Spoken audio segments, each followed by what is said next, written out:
Alain, propos d'un Normand. À La Fontaine. J'ai lu une bonne page du sculpteur Rodin, car il sculpte aussi dans l'écriture, où il disait que les modèles, quand ils ont posé dans les académies, prennent d'eux-mêmes une attitude tout à fait fausse, et que ce faux nous vient du théâtre, véritable école et conservatoire de mensonges.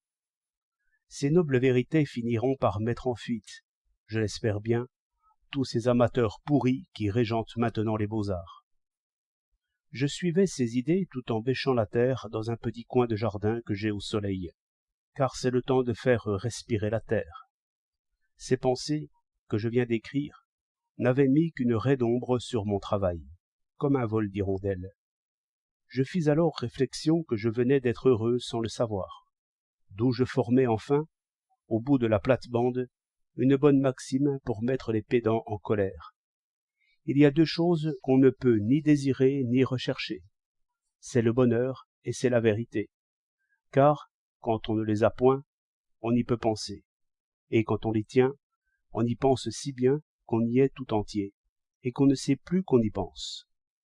Là-dessus, je me remis à pousser ma bêche. C'est alors que s'éleva autour de moi, sous le soleil de midi, une merveilleuse harmonie humaine. C'était l'heure où les chevaux vont boire à la grande cuve de grès, dans laquelle un filet d'eau tombe jour et nuit. Il me vint des paroles et des rires, le bruit aigu d'un mort ou d'une chaîne sur la pierre. Une fille était assise sur un cheval et riait au garçon. À travers les branches et la buée bleue, je vis toutes ces choses ensemble et à leur place, au tournant de la route. L'eau retombait, le cheval s'ébrouait, les langues allaient. Tous ces bruits s'élevaient comme des oiseaux. Harmonie parfaite, de mouvements, de couleurs, de sons. Toutes ces paroles n'avaient pas plus de sens pour moi que des pépiments d'oiseaux. Mais quelle clarté au-delà des paroles! Sans doute l'amour poussait en cette fille comme en toute chose, et sans penser, comme en toute chose. Le vieil univers se met en elle, pour toute une vieillesse, pour l'automne, pour la charge de bois mort, un souvenir vivace, une chanson infatigable, un déroulement d'années, des enfants, des siècles d'enfants.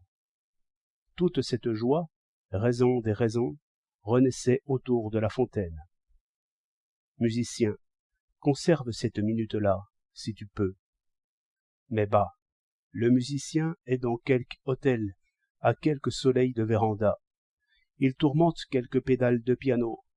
Il cherche quelques chœurs de femmes à La Fontaine, pour quelques Sigurd ou quelques Siegfried.